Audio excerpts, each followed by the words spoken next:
एकमेका काला वाटू एकमेका वैष्णवनिका संभ्रम वाकोलिया ब्रह्मादिका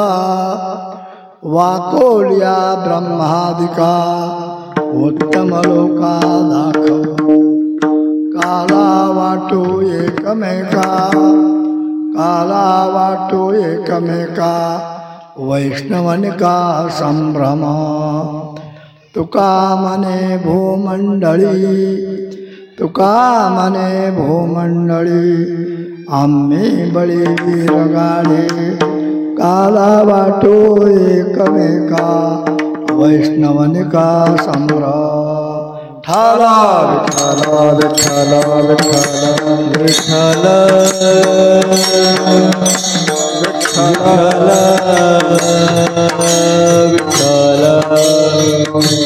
विठ्ठल विठ्ठल विठ्ठल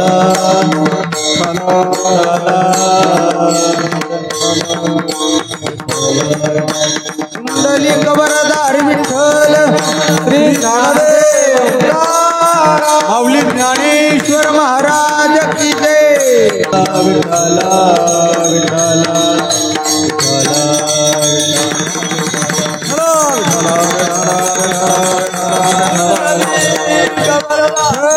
श्री ज्ञानदेव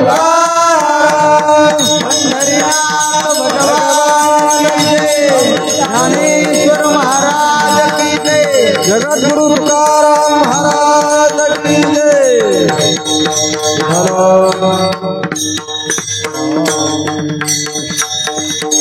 कंठी धरिला कृष्णमणी अवघा जनी प्रकाश काला वाटो एकमेका वैष्णवनिका संभ्रम. सेवेकरता निवडलेला अभंग जगद्गुरु तुकाराम महाराज यांचा गवळण प्रकरणातील आणि सर्वांच्या पाठांतर असलेला सोपा अभंग सगळ्याला प्रमाण म्हणता यावे म्हणून सोपा अभंग निवडला. त्या अभंगामध्ये जगद्गुरु तुकाराम महाराज गोकुळामधल्या गोपीचा भाव कसा झाला किंवा कसा होता त्यांच्या अनुभवाला आलं त्याचं प्रतिपादन अभंगात केलेले. सेवेला करण्यापूर्वी भगवंताचं मंगल करून सेवेला प्रारंभ करू. पांडुरंगा करू प्रथम नमन पांडुरंगा करू प्रथम नमन पांडुरंगा करू प्रथम नमन दूसरे चरण संताचिया दूसरे चरण त्यांच्या कृपादाने कथेचा विस्तार त्यांच्या कृपादाने कथेचा विस्तार बाबाजी सद्गुरुदास तुका बाबाजी सद्गुरुदास तुका पांडुरंगा करू प्रथम नमन दुसरे चरण संताचिया त्यांच्या कृपादाने कथेचा विस्तारू बाबाजी सद्गुरु दास तुका.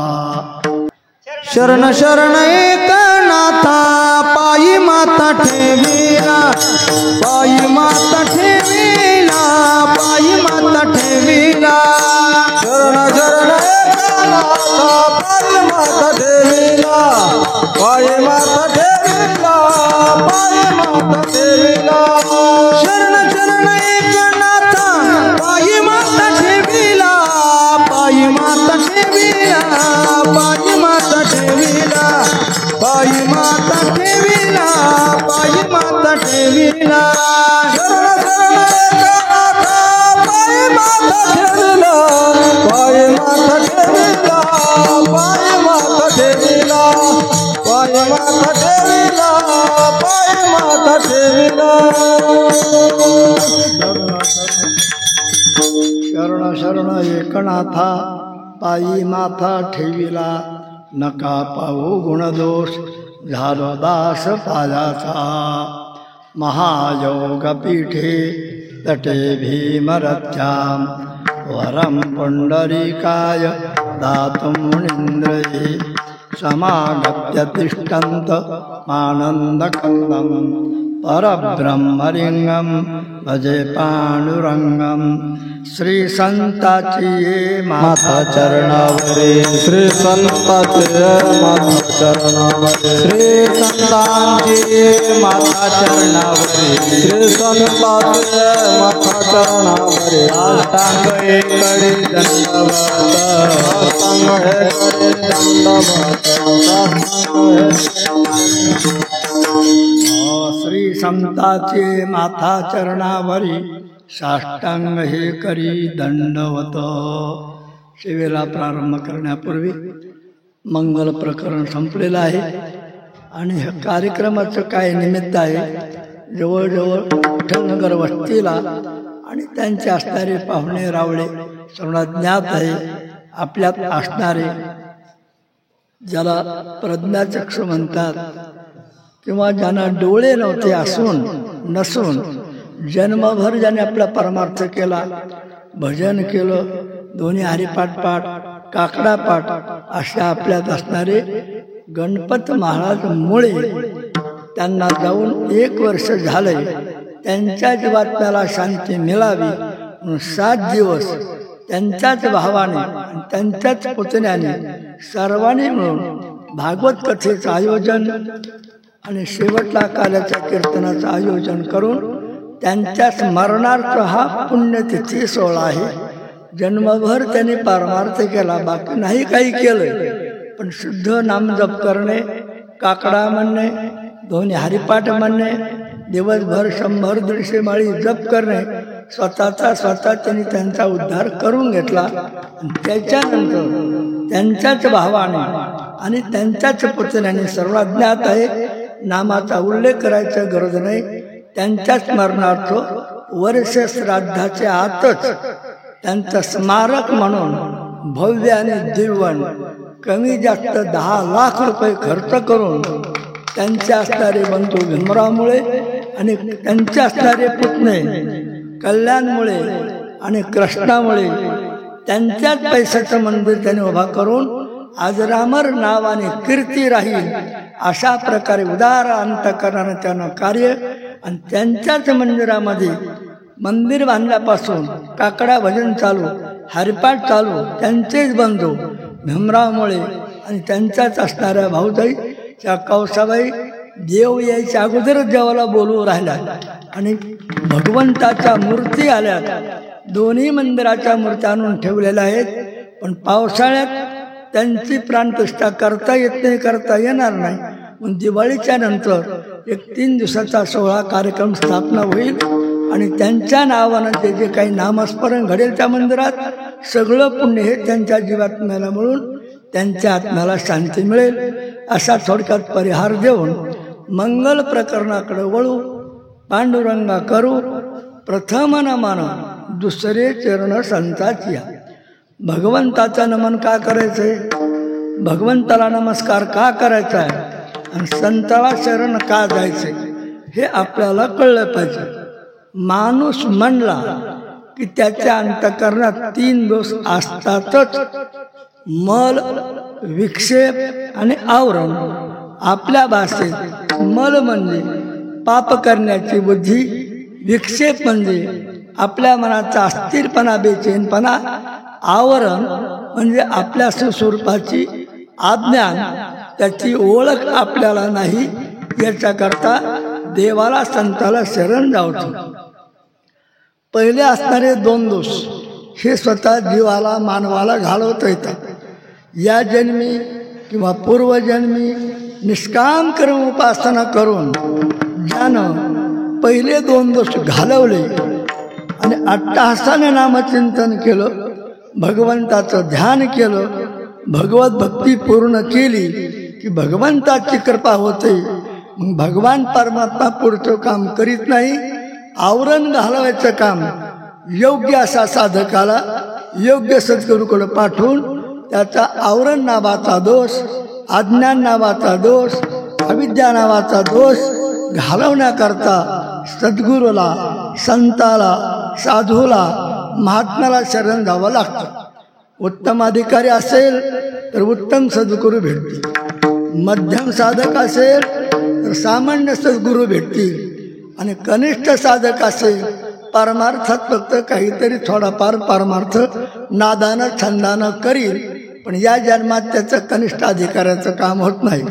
आहे साधक पण उत्तम, मध्यम आणि कनिष्ठ अशा प्रकारे ज्यानं तंतोतंत आपली कर्मोपासना केली त्याच्यावर देवाची कृपा होतच असते. देवाची कृपा झाल्याशिवाय योग्य अशा संताची, सद्गुरूची, महात्म्याची भेट होत नसते. ह्या 3 साधनेनं 3 दोषाची निवृत्ती होते. 3 दोष, मल विक्षेप आवरण. मल नावाचा दोष हा कर्मानं जातो सत्कर्मानं, विक्षेप नावाचा दोष उपासनेनं जातो, आणि तिसरा असणारा आवरण नावाचा दोष हा ज्ञानानं जातो, आणि ते ज्ञान सद्गुरूकडं असतं. सद्गुरूला शरण गेल्यावरच अज्ञान जातं, अविद्या कळते, मायामोह कळतात. कशात रमावं कशात रमू नये हे फक्त मानवाला, उत्तम अधिकारी साधकाला किंवा भगवत भक्ताला कळतं. तिथून तो प्रगती करतो. म्हणून पहिले दोष जाण्याकरता नामस्मरण निष्काम भावनेनं जास्तीत जास्त जेवढं करता येईल तेवढं करावं. तेवढंच कर्म करून भागत नाही, भक्ती झाली पाहिजे. भक्ती म्हणजे नाम अधिक स्मरण, ज्याचं नाम घेतो त्याचं ध्यान, ती उपासना. ध्यान करून जर सत्कर्म झालं तर उपासना होते. नुसतं नामच घेतलं तर कर्म होईल, पाप जळेल, पण पुण्य उत्पन्न होण्याकरता उपासनाच व्हावी लागते, भगवत भक्तीच व्हावी लागते. तेव्हाच भगवंताची कृपा होऊन योग्य अशा सद्गुरूकडे तो साधक कोणी पूर्वजन्माच्या पुण्यानं जाईल, कोणी या जन्माच्या पुण्यानं जाईल. पण सद्गुरूकडे संतकडे जाण्याकरता मात्र निष्काम स्वरूपाचं पुण्यचं लागतं. तरच भगवान परमात्मा त्या जीवावर, त्या मानवावर, त्या साधकावर, मुमुक्षुवर, जिज्ञासूवर कृपा करून या जन्माचं अज्ञान घालून मी कोण आहे याची ओळख त्याला करून देतात. आणि ते असणारं सत्स्वरूप ते तुमच्याजवळ कसं आहे प्रश्नोत्तराद्वारे तद्विधी प्रणिपातेन परिप्रश्नेन सेवया अशा प्रश्नोत्तराच्या माध्यमातून त्या शिष्याचा संशय, शंका सगळे भ्रम घालवतात. आणि हे 3 दोष जातात तेव्हा आपली परमार्थाला सुरुवात होते. जो 3 दोष घालवित नाही त्याची परमार्थाला सुरुवातच होत नाही. आपल्याजवळ असतात, आपल्याला कळतात, पण कशाने जातात हे आपल्याला कळत नाही.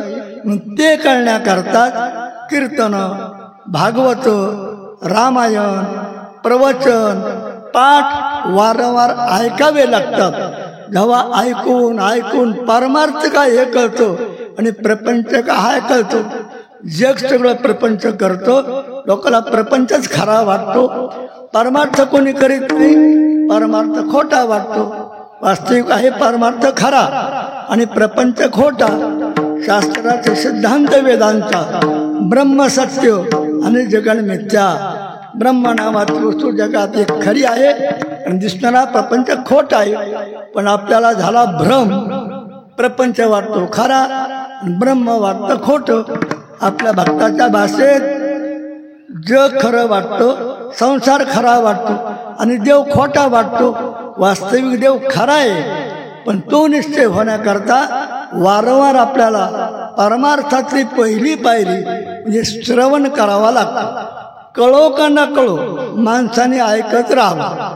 साखर कळून खा का न कळून खा, तिचा गुणधर्म ती गोड लागणार. तसा परमार्थ कळून श्रवण करा, न कळून श्रवण करा, पण परिणाम केल्याशिवाय राहणार नाही, पण ऐकावं लागतं. तसा लहान अज्ञानी मुलगा शाळेत जातो, काही कळत नाही. सुरुवात त्याला चॉकलेट देऊन करावं लागतं, भाग देऊन त्याला पाठावं लागतं. जेव्हा 1ली 2री झाल्यावर शाळेत त्याला चांगले मार्क पडल्यावर मनाने शाळेत जातो, अभ्यास करून डिग्री मिळून मोठा अधिकारी बनतो. हे जसे व्यवहाराचे तेच परमार्थाचे. कळो का न कळो, फक्त माणसाने ऐकत राहावं. ऐकूनच माणूस शहाणा होतो. न ऐकलं तर पामरवरती राक्षसवरती जीवाची जात नाही. जन्मभर त्या स्वभावात तर राहतो. रोज नित्यने मान आपली साधना हरिपणात रोज आपण म्हणतो नित्यने मनामी तो प्राणी दुर्लभ आणि लक्ष्मी वल्लभ तया जवळी. नित्य नेमान जो भगवंताची साधना 1 तास 2 तास 3 तास जितके ज्याची कुवत असन, देवाचे वेळ देवाला द्या, कामाचे वेळ कामाला द्या आणि आरामाचे वेळ आरामाला द्या. एवढं जास्त तर कळलं तरच तो माणूस परमार्थ करू शकतो.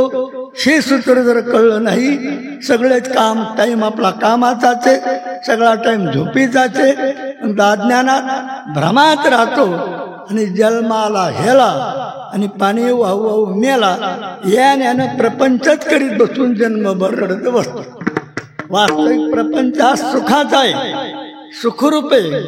संताचा प्रपंच संसार सुखाचा का होतो, जीवाचा संसार दुःखाचा का राहतो हे त्याला कळत नाही. हे त्याला कीर्तनात कळतं, हे प्रवचनात कळतं, भागवत कथेत कळतं, रामायणात कळतं. म्हणून कळको नकळो माणसाने ऐकायला गेलं पाहिजे. जिथं असल तिथं जाऊन बसावं. पहिल्या कीर्तनात थोडं कळेल, दुसऱ्या करता थोडं अजून जास्त कळेल. म्हणून तीर्थयात्रेला जायचंय, वारीला जायचंय. तिथं जाऊन साधू संतांचे कीर्तन प्रवचन ऐकून आपली देहरूपी ही बॅटरी चार्ज करून घ्यायची आणि सातत्यानं आपल्याकडून कसा परमार्थ घडेल याचा उपयोग करायचा आहे. म्हणून करता पहिले 2 प्रयत्न आहेत, मल आणि विक्षेप घालवण्याचे. कर्म आणि उपासना हे जीवानं केले पाहिजे. पुढचं काम भगवान परमात्मा करतो म्हणून संताकडे तो पाठवून त्याचा ज्ञान घालवतो. अशा प्रकारे माणसाच्या अंतःकरणात ते 3 दोष जाण्याकरता त्यानं परमार्थ केला पाहिजे.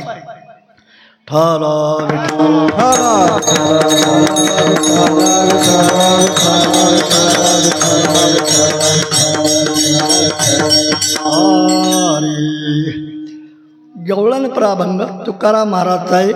आणि गवळणी म्हणजे त्यावेळी गोपीचा काय भाव होता आणि त्यावेळी संत महात्मे तिथे हजर होते, त्यांना स्मरण होतं.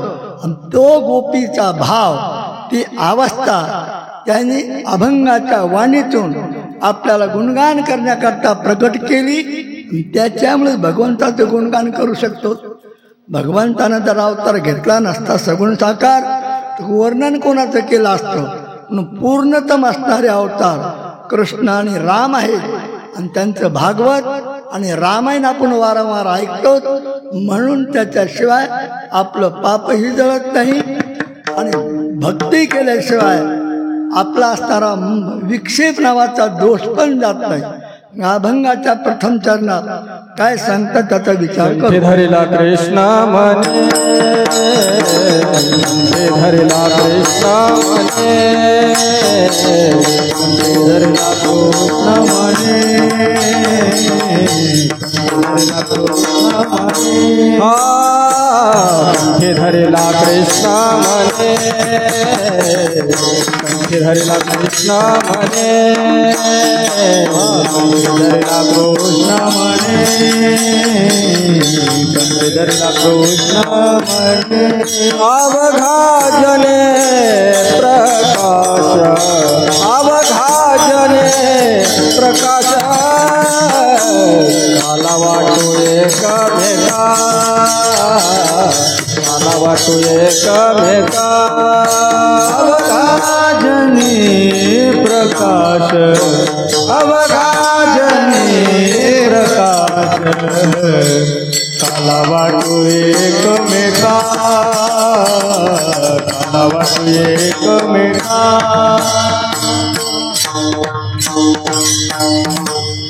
कंठी धरिला कृष्ण म्हणे.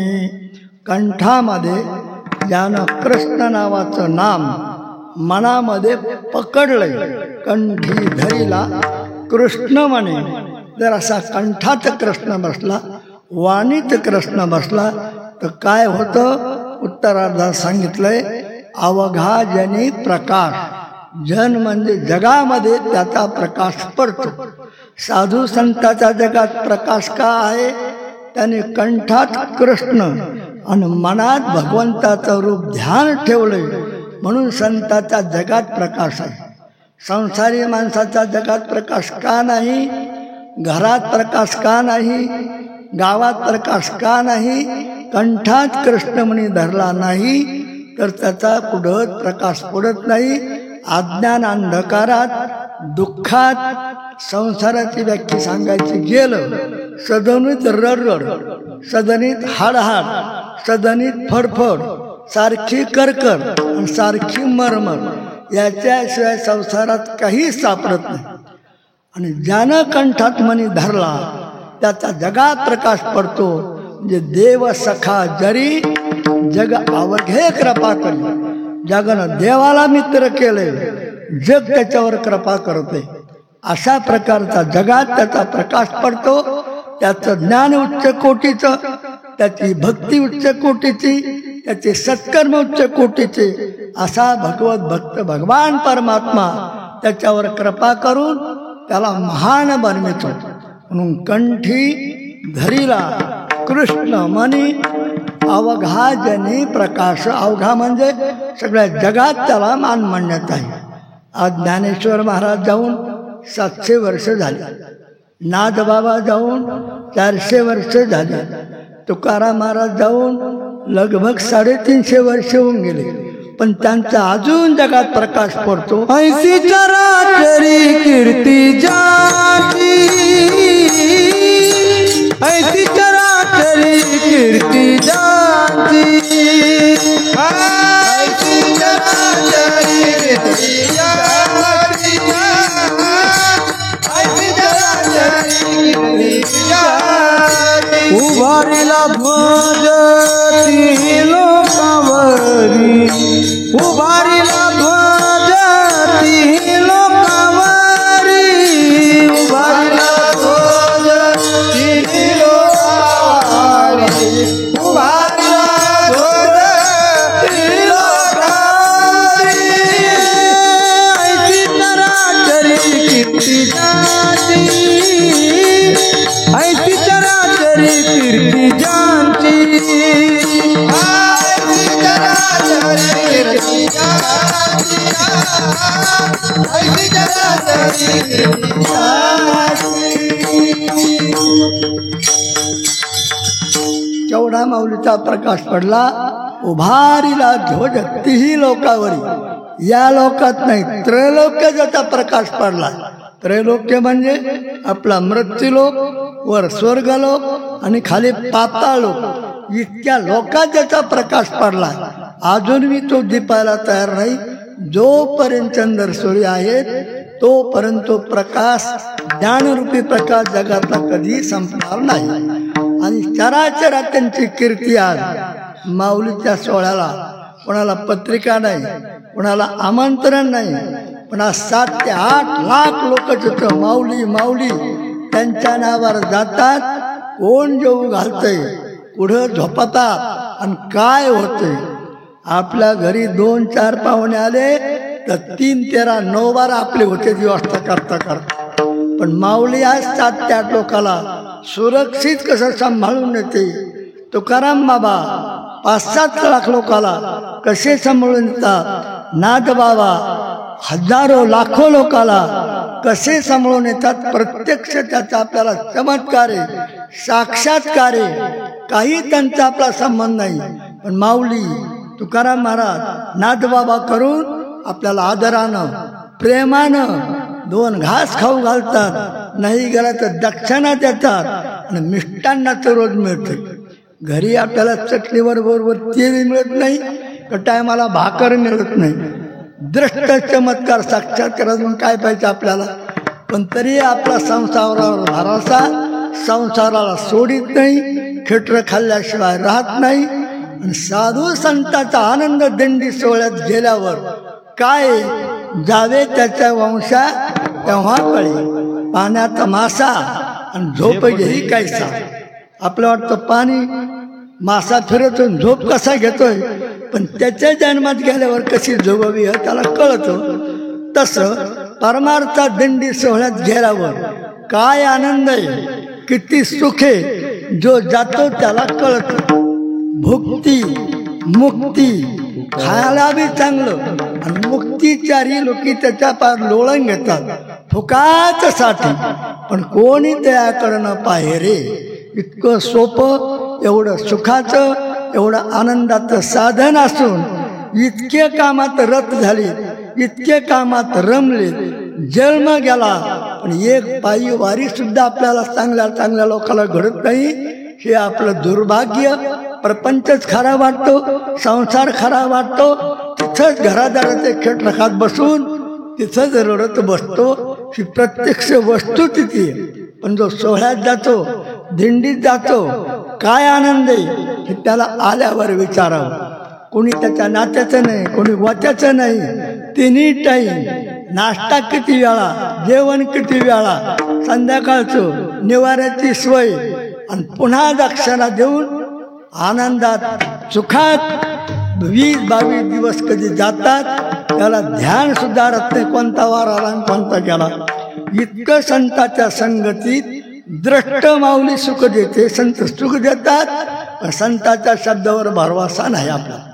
घरचा कोणी काही म्हणला ते खरं वाटतं, संत एवढे जीव तोडून सांगतात, लागून या पाया विनिवितो तुम्हाला, करे टाळी बोला मुक्ती नाम, विठ्ठल विठ्ठल म्हणा देलो वेळा, हा सख सोहळा स्वर्गी नाही. असा कृष्ण नामाचा नाम त्यांनी मनामध्ये जर धरलं, अंतरचक्षुनी त्या भगवंताला पाहिलं, तर असा साधू संतांचा जगात प्रकाश पडलाय. असं सुंदर प्रमाण महाराजांनी दिलंय. असं ज्ञान हे आपल्याला भगवंताच्या कृपेनं साधू संतांकडे गेल्यावरच कळतो. कंठी धरला कृष्ण म्हणे अवघा जनी प्रकाश.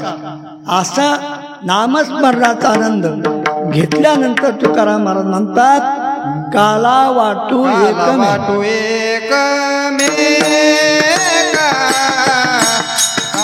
वाटू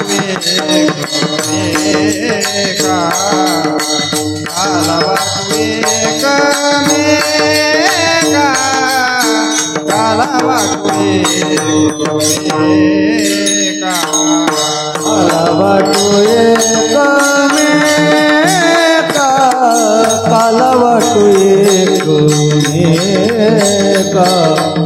काला वाटू काला वाटू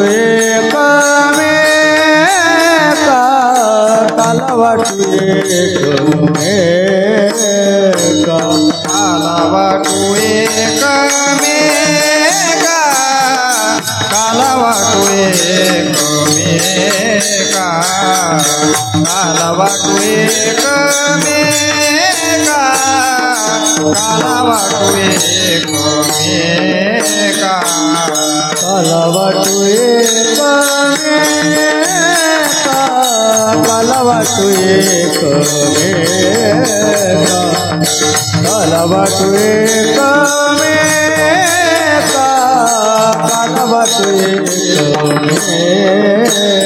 वैष्णवानिका संभ्रम वैष्णवानिका संभ्रम वैष्णवानिका संभ्रम वैष्णवानिका संभ्रम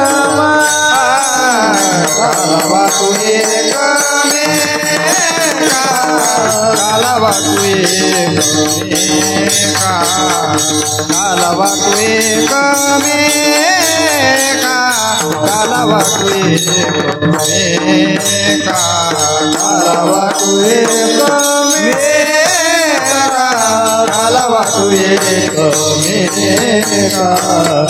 काला वाटू काला वाटू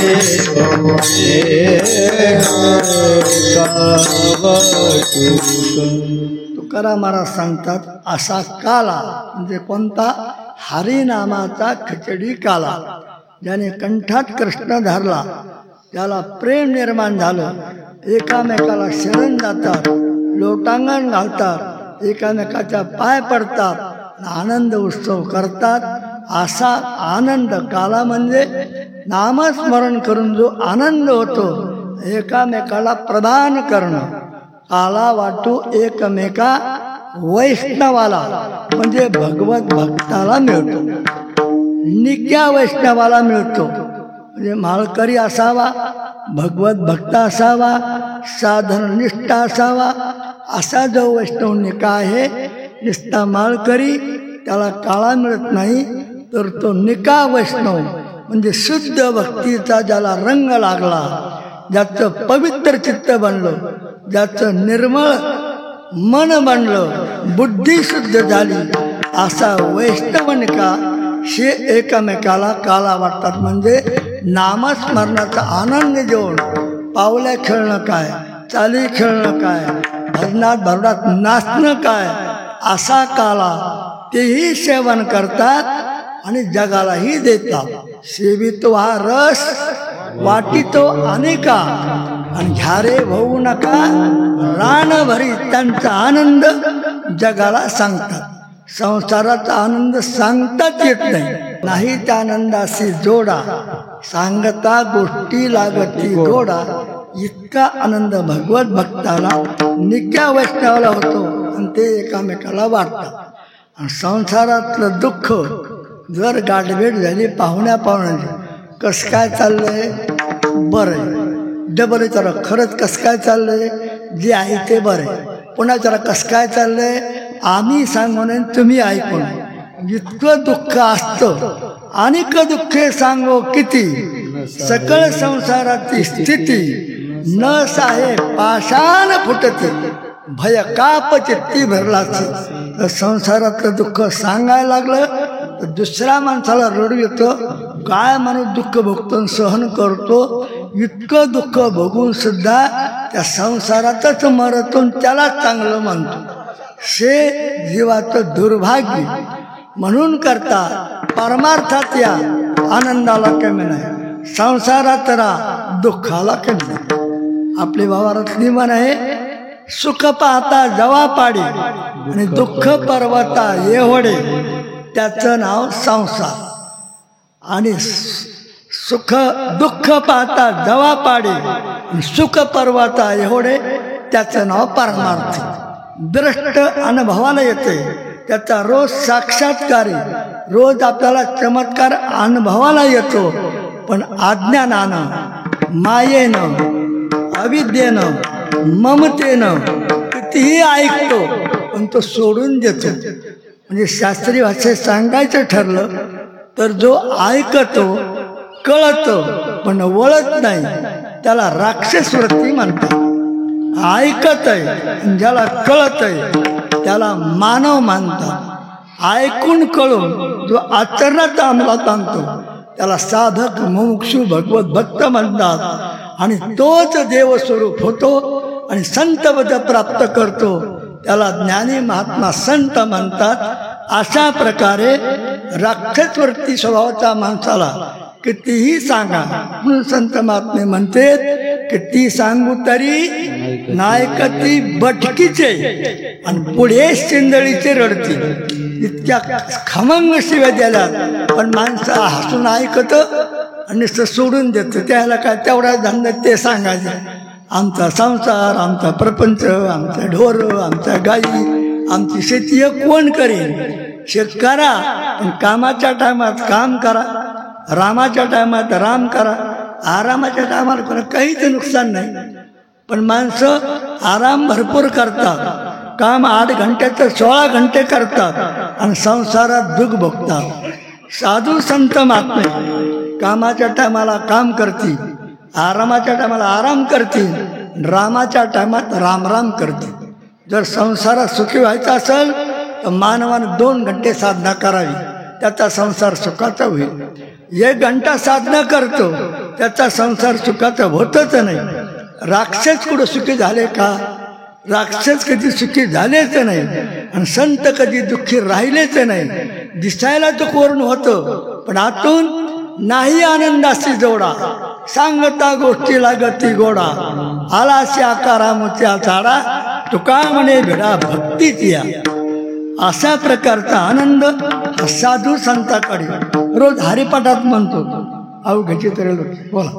अवघे चित्रलोक आनंदाची आता, अवघे चित्रलोक आनंदाची आता, अवघे चित्रलोक आनंदाची आता, अवघे चित्रलोक आनंदाची आता, अवघे चित्रलोक आनंदाची आता, अवघे चित्रलोक आनंदाची आता, अवघे चित्रलोक आनंदाची आता, अवघे चित्रलोक आनंदाची आता. चरणी जगन्नाथा चित्त ठेले, चरणी जगन्नाथा चित्त ठेले, माय जगन्नाथ बाप जगन्नाथ, माय जगन्नाथ बाप जगन्नाथ, जगन्नाथ चित्त ठेले, चरणी जगन्नाथ चित्त ठेले, माय जगन्नाथ बाप जगन्नाथ, माय जगन्नाथ बाप जगन्नाथ. अवघे चित्रलोक हे आनंदानं भरलेलं आहे. हे संताला कळतं. प्रापंचिकाला सगळं जग दुःखातच खिचपटत ते दिसतं, दुःखात खिचपटत पडत आहे. म्हणून करता संताकडे विचारलं आनंदाला केम नाही, आणि प्रापंचिकाला विचारलं तर दुःखाला केम नाही. फक्त प्रपंच म्हणजे सुखाच्या भासावर जगणं. सुख मिळत नाही, नाशनं यात मिळत, त्याच्यात मिळत, तिकडं मिळत, इकडं मिळत, निस्ता मरमर करीत राहतो. पण शेवटपर्यंत त्याच्या मनासारख्या कोणत्या गोष्टी होत नाही. रावणासारख्याच्या इच्छा पूर्ण नाही झाल्या, आपल्या इच्छा पूर्ण होतील का? एवढा मोठा सत्ता संपन्न, वैभव संपन्न, ऐश्वर्य संपन्न, त्याचं जर वर्णन केलं तो सुखी नाही झाला, त्याच्या आशा पूर्ण नाही झाल्या, तर प्रपंच आपल्या पूर्ण होतील का? नुसत्या आशेमध्ये जन्म जाऊन नुसता मरतो. म्हणून करता काला वाटू एकमेका हे जे वैष्णव भगवत भक्त शुद्ध अंतकरणाचे एकामेकाला आनंद देतात. तुम्ही आम्ही खेळी मेळी आणि गदारोळी आनंदे. जिकडं पाहावा तर हे निके वैष्णव काला वाटतात. ज्याला संभ्रम आहे, ज्याला संशय, ज्याला शंका आहे, त्याची राक्षस वृत्ती आहे, त्याला हे कळत नाही आणि त्यांना काला पण मिळत नाही. फक्त वैष्णवाला जो पंढरपूरला जातो त्याला तिथला आनंद कळतो. जो घरी राहतो इथंच या ठिकाणी रडत बसतो. म्हणून काला वाटो एकमेका वैष्णवने का संभ्रम.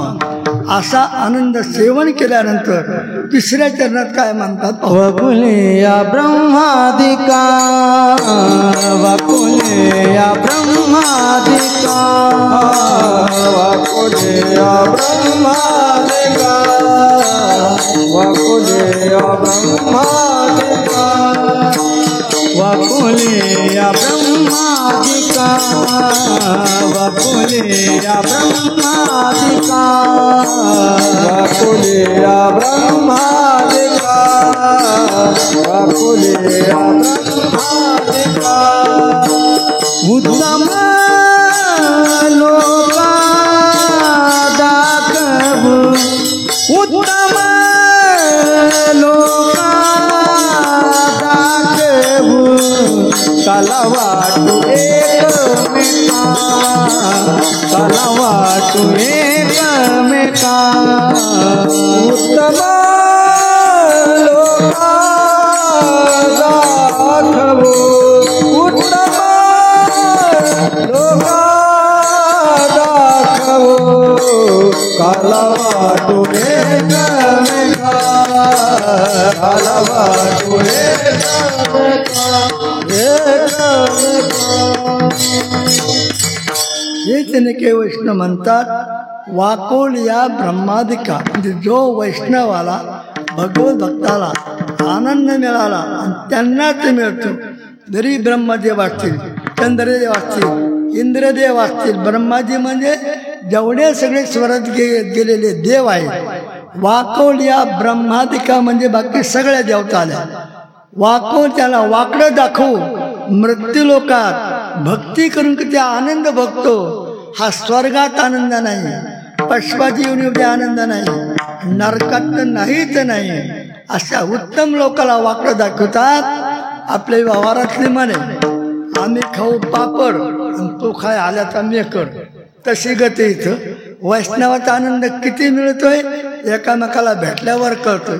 आणि प्रापंचिकाचा आनंद, त्या देवादिकाचा आनंद म्हणजे फक्त त्यांचं पुण्य तोपर्यंत.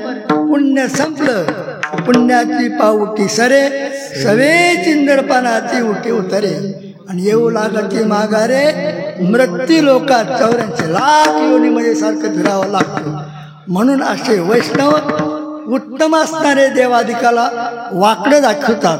वाकोलिया ब्रह्मादिका उत्तम लोका दाखव. जे काही उत्तम गतीला स्वर्गाला गेले दिव्य भोग भोगतात. हा स्वर्गात आनंद नाही, नरकात नाही, मृत्यू लोकात मिळतोय, पण निका वैष्णवाला मिळतोय. वाकोलिया ब्रह्मादिका उत्तम लोका दाखवू.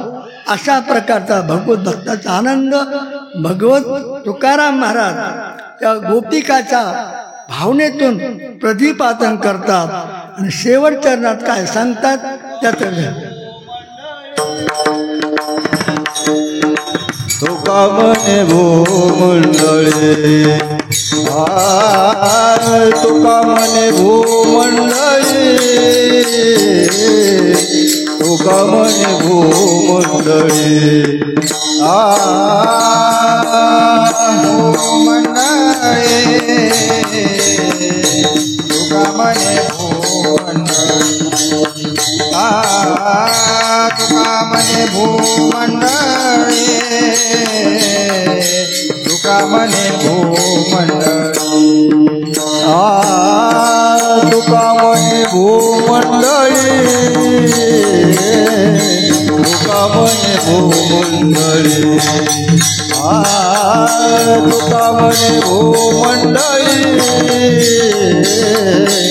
तुका म्हणे भूमंडळी, म्हणे भूमंडळी, तुका म्हणे भूमंडळी, तुका म्हणे भूमंडळी, तुका म्हणे भूमंडळी. आम्ही बळे वीरगारी, आम्ही बळे वीरगारी, आम्ही बळे वीरगारी, आम्ही बळे वीरगारी.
वैष्णवाने का संभ्रम संभ्रम वैष्णवाने का संभ्रम अलवाटो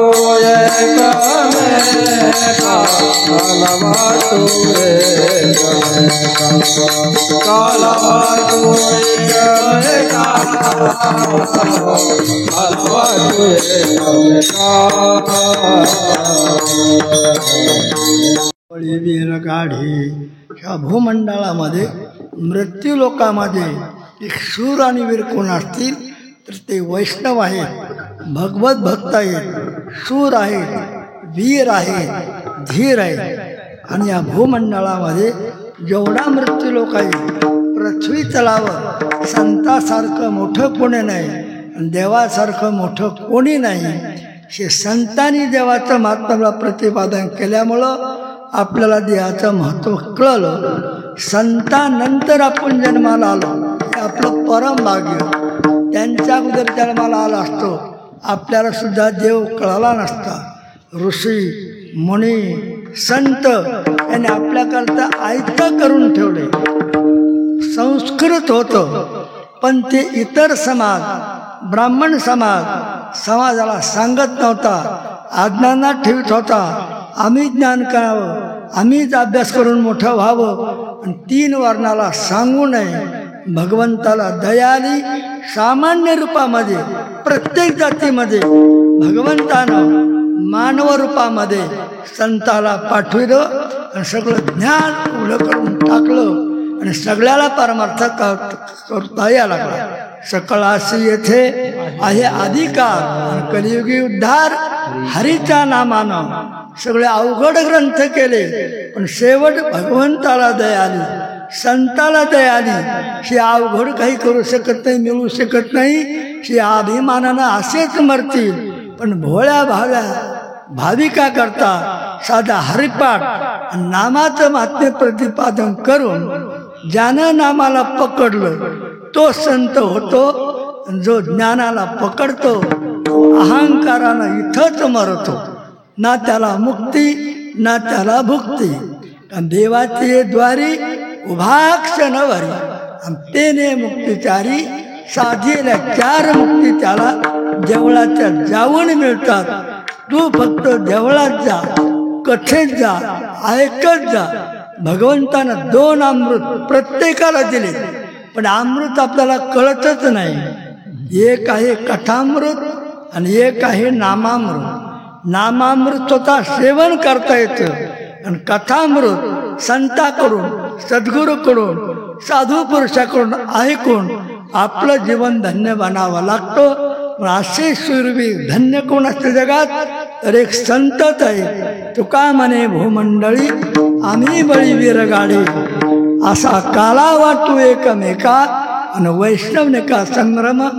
थोडक्यात शब्दशः जसं सद्गुरूंनी कृपा केली, भगवंतानी प्रेरणा दिली ते शब्द तुमच्या समोर एक परवार्ता म्हणून मांडले. मी काही कीर्तनकार नाही. 10 वर्षानंतर आता एक पंढरपूरला कीर्तन झालं ना. आता कीर्तन विषय आपला कला नाही, विद्वत्ता नाही, ज्ञान नाही. सद्गुरूच्या सहवास जे आपल्याला प्राप्त झालं अनुभवाचे बोल तुमच्या पुढं मांडले. याचा करता शब्दशः भावार्थ सांगून हा काल्याचा आनंद, नामाचा आनंद, हरिनामाचा खिचडी काला हे संत वैष्णव एकमेकाला देतात, आनंदी करतात. या कीर्तनामध्ये, प्रवचनामध्ये, भागवत कथेमध्ये, रामकथेमध्ये आनंद माणसाला मिळतो. एरवी आनंद कोणी मिळत नाही. महाराष्ट्राच्या बाहेर एवढा आनंद कुठंच मिळणार नाही. इतका आनंद या महाराष्ट्रामध्ये संत भूमीमध्ये आपण जन्मलो. आपल्यासारखे भाग्यवान आपणच आहेत. आपल्याच आपली थापटायची, आपण शहाणं व्हायचंय. म्हणून करता तुका म्हणे भूमंडळी आम्ही सगळे जे संत असतील वैष्णव, वीर आणि शूर आहोत. हा जगाला संदेश देऊन आम्ही जगाला धन्य बनवू. म्हणून तुम्ही संत माय बाप कृपावंत कायमी पतित कीर्तिवानो. अशा प्रकारचं त्या संताचं आणि देवाचं किती वर्णन करावं तेवढं थोडंच आहे. असा शब्दशः अभंगाचा भाव सांगितला.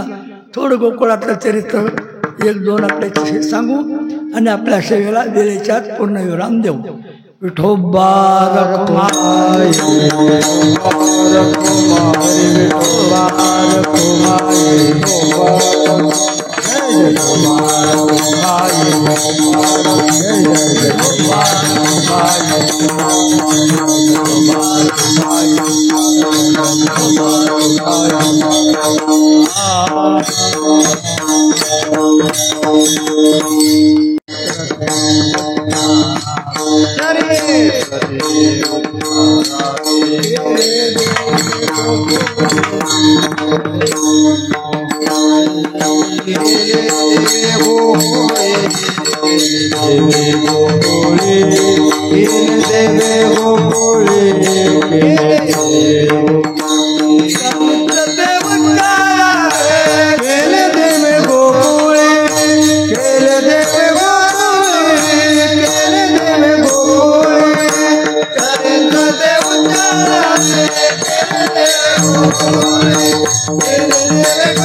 कालाचा प्रसंग म्हणजे भगवान परमात्मानं गोकुळात वृंदावनात ज्या काही लीला केल्यात त्यांचं वर्णन करायचं.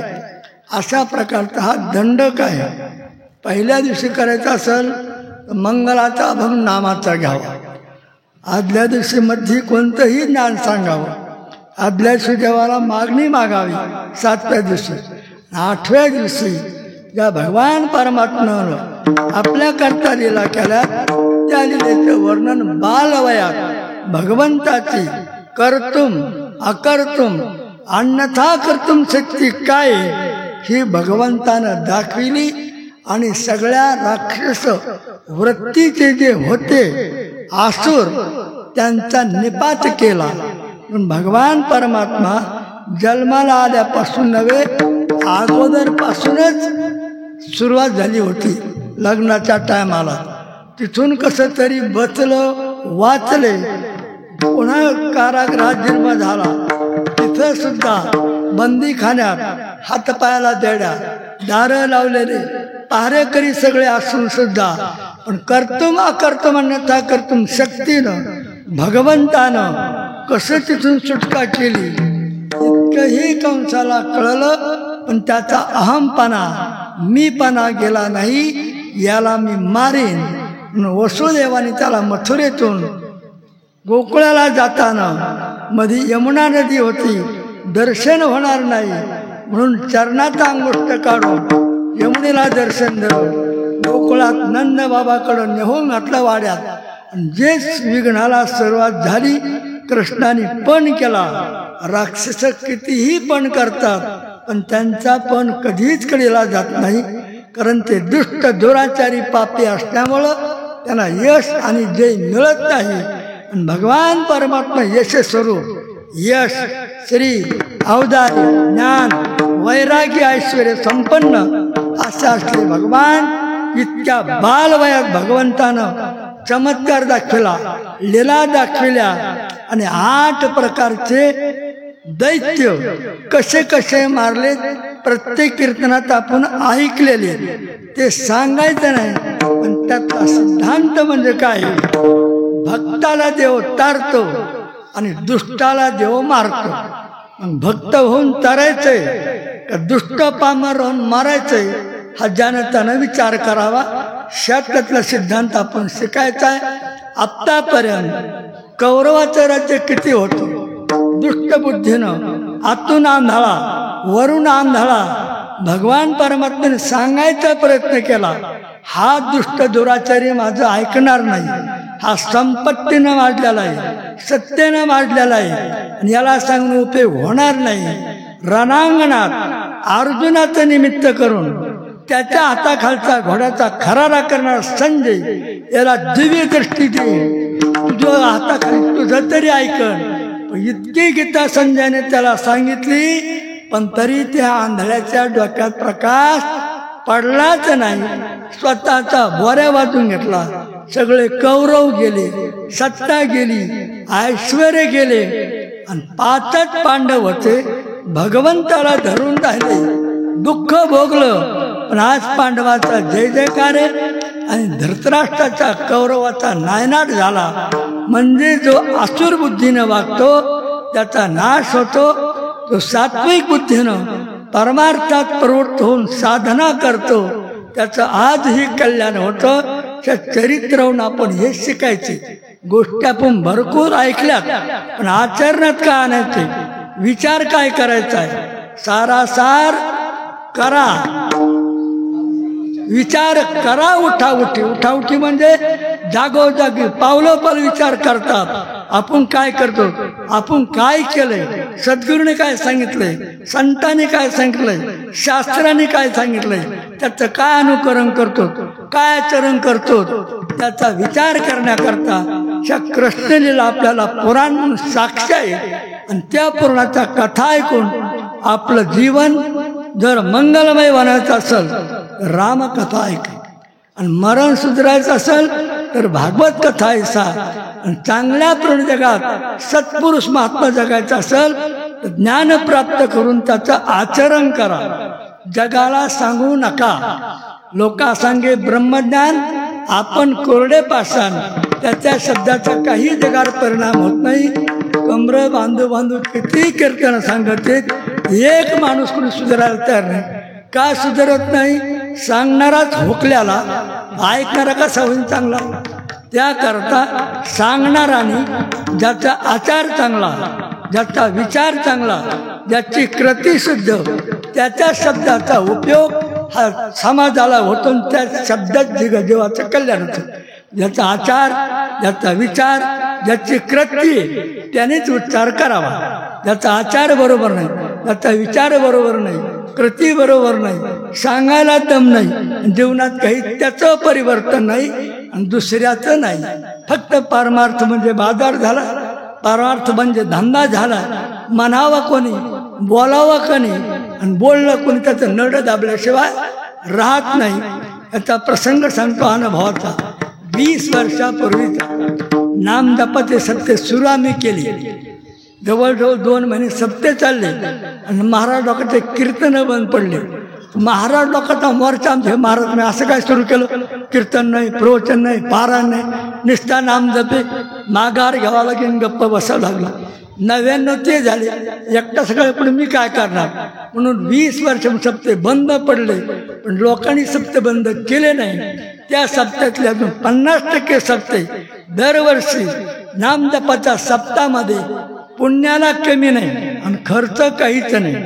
आणि आजकालच्या सप्त्यात पैशाची उधळपट्टी, निष्ठा सात्विक ध्याना, कोणाचाच उद्धार नाही. फक्त बुवाबाजी सुरू करून आपले खिसे कसे भरायचे तसे डाकू लोक रात्री चोऱ्या करतात, दिवसा ढवळ्या दिवसा हे महाराज लोक तुमचे खिसे कापून त्यांचे घर भरतात. पण हे समाजाला कळत नाही. ह्या सप्त्यांनी सारा सत्यानाश केला. पहिले पूर्वी सप्ते होते अखंड हरिनाम सप्ताह. आता अखंड हरिनाम सप्ताह असतो, भाड्याचा विनेकरी असतो आणि तो तारी वाजीत बशीतून मोबाईल पाहत बसतो. काय पुण्य होते त्या नामस्मरणामध्ये. जातीय स्वतः विना घेऊन जो सेवा करील, नामस्मरण करील, त्याला पहारा म्हणतात, त्याला प्रहर म्हणतात. 3-3 घंटे केवळ नामस्मरण जातीय स्वतः करावं तर त्याच्यात पुण्य. असा सात्विक ध्यानात किती केला, नुसती पैशाची उधळपट्टी, पैशाचा खराबा, तुझं माझं, पार्ट्या, सगळा विध्वंस आला. नुसता सात्विक ध्याना सध्या जगात चाललेला आहे. म्हणून करता जाणकार असतील तुका म्हणे सोपे आहे सर्व म्हणे, पण शहाणा तो धने घेत असे. त्या चरित्रातून हे शिकायचे, दुष्टाचा कसा नाश होतो, चांगल्याचा कसा विजय होतो. रामालाही प्रत्यक्ष रावणासमोर आला पण त्याची स्वभाववृत्ती बदलली नाही. रामाला मारायला तो पाहत होता. म्हणजे राक्षस बुद्धीचा माणूस किती सांगा तो बदलणार नाही. ज्याच्याकडे निष्काम कर्म उपासना अंतकरण शुद्ध झाले, मन पवित्र झाले, त्याला साधू संतांचा बोध पडतो.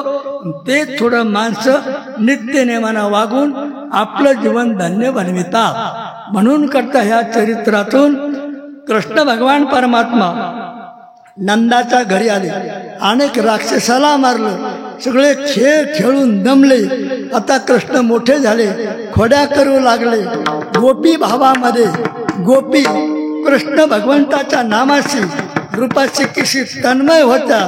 अशाचे प्रसंग ज्ञानी असणाऱ्या उद्धवाला गोपीकडं पाठविलं तर तिथं असं नंदाच्या वाड्यातून पाण्याचा पूर येत होता. उद्धवानुसार कशाचा म्हणे, कृष्ण भगवान परमात्मा मथुरेला जाणार. मग गोपी धावा करून रडतात, त्यांचा पूर आहे. उद्धवाचा अभिमान कमी झाला आणि काय गोपीचा भाव, काय गोपीची भक्ती, नुसतं मी ब्रह्मज्ञान सांगून काही उपयोग नाही. अशा प्रकारे कृष्ण भगवान परमात्मा मथुरेत गेले, दैत्याला मारलं, वृंदावनात गेले, तिथं लीला केल्या, गायी वळल्या. जसं सवय वाढतं तसं तसं माणसाचं ज्ञान वाढून तिथंही अनेक दैत्य मारले, गायी वळल्या. फक्त भगवान परमात्मा रामराजा असताना गायीची सेवा करता आली नाही. गायी करतात सांभाळण्याकरता हा कृष्ण भगवंताने अवतार घेऊन मग ह्या असणाऱ्या ओढाळ गायी, इंद्रिय रूपी गायी कशा माणसाला बेजार करतात. सर्वसामान्य इंद्रियाला वळतात, पण ते इंद्रिय काही कोणाला आवडत नाही. डोळे आवरता येत नाही, कान आवरता येत नाही, वाणी आवरता येत नाही. पण मनरूपी गाय भगवान परमात्मा या मनाला नाम घेतल्यानंतर पावन पवित्र करून सगळं इंद्रिय दमन, मनोनिग्रह, इंद्रिय निग्रह करून अशा लीला अनेक प्रकारच्या भगवंतानं भागवतात ऐकल्यात, कीर्तनात ऐकल्यात. पण त्यातलं तात्पर्य, त्यातला मतितार्थ, त्यातलं साध्य काय करायचंय ते आपण आचरणात आणावं. भगवान परमात्मा तिथं यमुनेच्या काठावर गेले, तिथं गोट्या, लगोऱ्या, चेंडू अनेक प्रकारचे नाथबाबांनी वर्णन केले. तसे तसे गोपाळ, गवळणी किती अनन्य भगवंताशी होत्या. फक्त त्यांचा भाव पहा. गोपी म्हणजे ही काही गवळण नाही, हा गोपी भाव आहे. त्या भावात साधकानं, भगवत भक्तानं जावं आणि या भगवंताचा आनंद नाम घेतल्यावर काय होतो हे संतांनी आज आपल्याला दाखला. ज्याने ज्याने नाम घेतलं ते आज आनंदीचे. ज्ञानी ज्ञानी नुसतं ज्ञानात सांगत बसले ते जन्मभर दुःखातच खिचपत पडले. म्हणून करता असा असणारा सिद्धांत मर्म वर्म, नाही चुकलिया वर्म फेरा पडे असे भगवान परमात्मा तिथे गेले. सगळ्या आपापल्या शिदोरी आणा. मानवाची शिदोरी अशुद्ध असते, भगवंताची शिदोरी पवित्र शुद्ध असते. पवित्र लोणी, दही, काला एकत्र केलं आणि आनंदाने त्यांनी तो सेवन केलं. अशा प्रकारचा हा गोकुळातला काला, त्यातले फक्त भाव आपण पाहिले, भाव सांगितले. त्या चरित्रातून तो भाव आत्मसात करायचा. अनन्य भावानं भगवंतावर प्रेम करायचे, नामावर प्रेम करायचे, ज्ञानही ग्रहण करायचे, पण तसं अनुकरण करायचे. नुसतं ज्ञान सांगून कला जगाला दाखवून नुसती बुवाबाजी करू नका, तर ते आचरणात आणा. तसं वागा, तेव्हा जग समाज तुमचं ऐकेल. नाही तर जग ऐकून ऐकून निस्ता सात्विक निघाणा करून काही त्याचा उपयोग होत नाही. अशा प्रकारे हा गोकुळातला काला, त्या ठिकाणी सगळ्या शिदोरे जमा केल्या. काल्याचा प्रसंग, काल्याच्या अभंगमाला. ज्ञानेश्वर माऊली ज्ञानराज माऊली, ज्ञानेश्वर महाराज, ज्ञानेश्वर माऊली ज्ञानराज माऊली, ज्ञानेश्वर माऊली महाराज, ज्ञानेश्वर माऊली ज्ञानराज माऊली, विठ्ठल जय जय विठ्ठल, विठ्ठल जय जय विठ्ठल.